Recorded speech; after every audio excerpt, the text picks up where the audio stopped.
Alright, so this is the place I've been working for the past almost 2 weeks, and I've learned quite a few things. I've had a chance to try my hand on learning how to chop down very, very thin trees. I guess you could call them trees, maybe you call them bushes. Anyways, chop them down with a machete. Learn how to use this standing lawnmower thing, which I'll probably post a picture of somewhere. As well as dig a lot of holes, which I guess you don't really have to learn that, but I guess you can get better at that. As well as quite a bit of Spanish, because the guy that I normally work with, I call him Alfred, that's not his real name, he speaks non-existent English, so we have to communicate in Spanish. So just pointing and making sounds, I learned quite a few words that way, such as how to say what is a ladder, or tweezers, or pliers, more, like, those basic words, nouns and basic expressions. I learned that. At the same time, the people here have been fairly nice. I just don't think this farming thing is, well, this technically isn't a farm, this is more like a garden. It's not really for me, as the times when I'm not working under this beating sun, which is actually quite hot, it's close to 100 degrees and it's humid.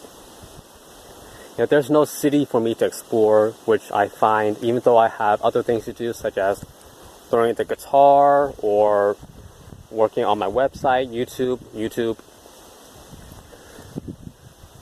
or a book. I find that a bit boring, and my mind has been wandering on the things I want to do next after this farming stuff. Of course, there are still some things I want to learn and a few more spots I want to hit before I move on. And this is all assuming that I can actually move to different places, as it's quite difficult to try and move to a different country right now. So trying to go to South America, that's been a bit of a hassle. Still can't go there. Everything's still closed. Or almost everything. So yeah, I leave this place in a couple days and I head to another spot that has some animals, so I can learn how to learn a little bit about that, learn how to work with animals. This is Sit Patch in the outskirts of Mérida in Yucatan, Mexico.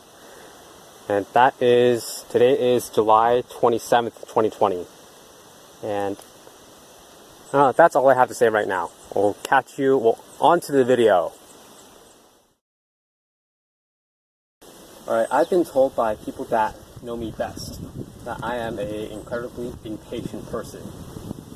Especially since I graduated college. I always needed to be go, go, go, go, go. Sort of like the big city type, where when you notice the big city type, once, for example, a plane has landed, they will be the ones charging out and going to wherever they need to be.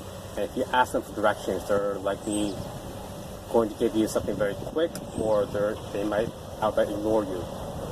I've always been that type of person since I started adult life, which is probably at least part of the reason why I am in Mexico right now, because only reason I was in the States for as long as I was during this last March and April 2020 was because of this pandemic that caused a global lockdown. It was the only reason I stayed there for a month. And my impatience of needing to always be moving on to the next thing, on to the next mountaintop to counter, proverbially speaking, has led to me being where I am right now, at this present moment. And I remember quite recently I picked up the guitar and started learning a few chords, which I'll probably link to up here. Teaching myself that in Mexico when I bought a guitar. And I remember I casually asked one of the people I was living with on whether they knew how to play a guitar, whether they knew any chords. And they told me no. The reason being was that he said he lacked the patience to learn how to play the guitar. And when he said that, something struck me. I started thinking about patience. And I've since come to the conclusion that there are two types of patience. So start with the first type. The first type of patience, in my view, that, well, I don't think I have. This is the type of patience where it looks like you're just sitting around doing nothing. A few examples of this, say, start with the student. The student is sitting in a lecture hall or a classroom, sitting still and listening to a teacher or professor talk, listening to them lecture. And that student isn't doing anything, just sitting down like I'm doing right now. They're just sitting down and listening. That's what most students do during most of the class. They just listen to whatever the teacher has to say. And another example would be, let's say, a hunter. A hunter, oftentimes, you don't have game just wandering around all the time. Sometimes you have to stalk the prey, or sometimes you just sit in one place and wait for the prey to make itself visible. So sometimes it looks like that hunter isn't doing anything as well, similar to the student. Just sitting or lying prone, or I'm not a hunter. Whatever the hunter needs to do to reach their objective of getting the prey that they want. And the end reward of having this first type of patience, well, let's start with the student. The student, for the troubles of sitting and listening to oftentimes a teacher that is not so exciting to listen to talk for extended periods of time. Well, many times that student will learn something, perhaps learn some facts about history, or learn about the periodic table, or learn how to solve a math equation, what have you, or maybe a new vocabulary word that they may use in a later date. Or at the very least, this student will likely get a better grade on their test or their final grade because they sat still and looked like they were doing nothing while the teacher taught.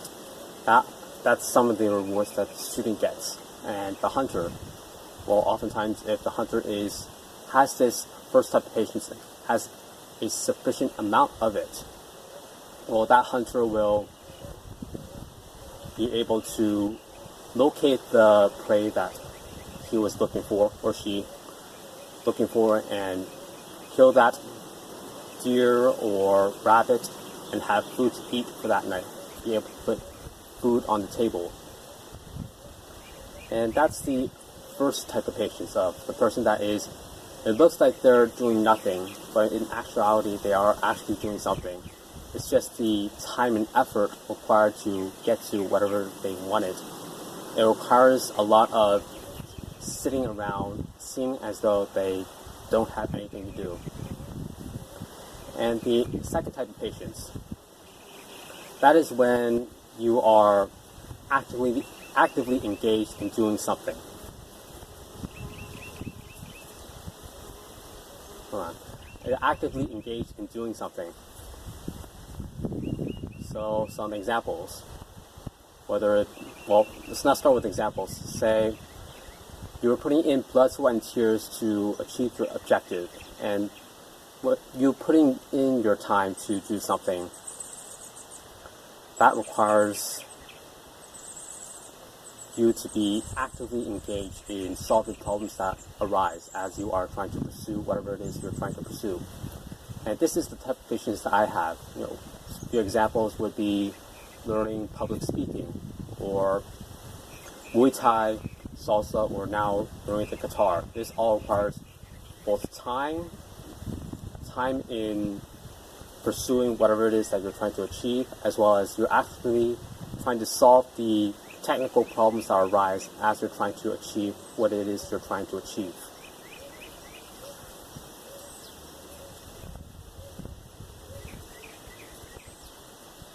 So why is it important to know the difference between these two types of patience? The first type, where it doesn't look like you're doing anything, and the second type, where you're actively engaged in trying to pursue something.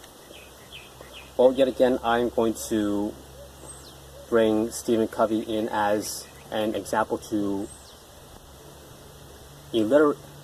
elaborate on why this is important.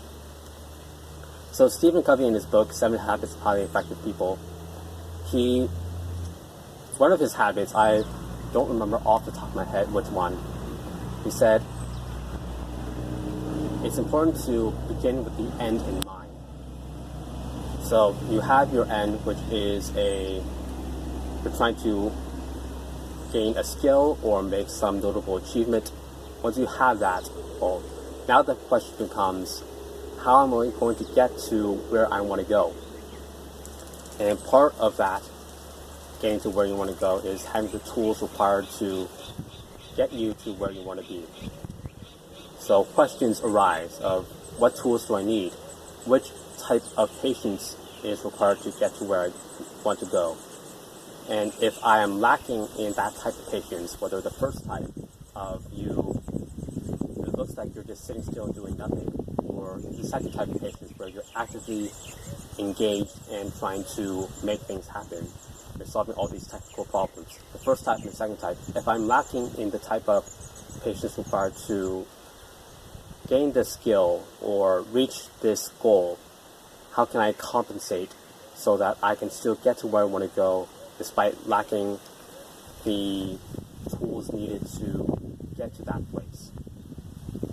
And further analysis for these questions, that'll be saved for a different time.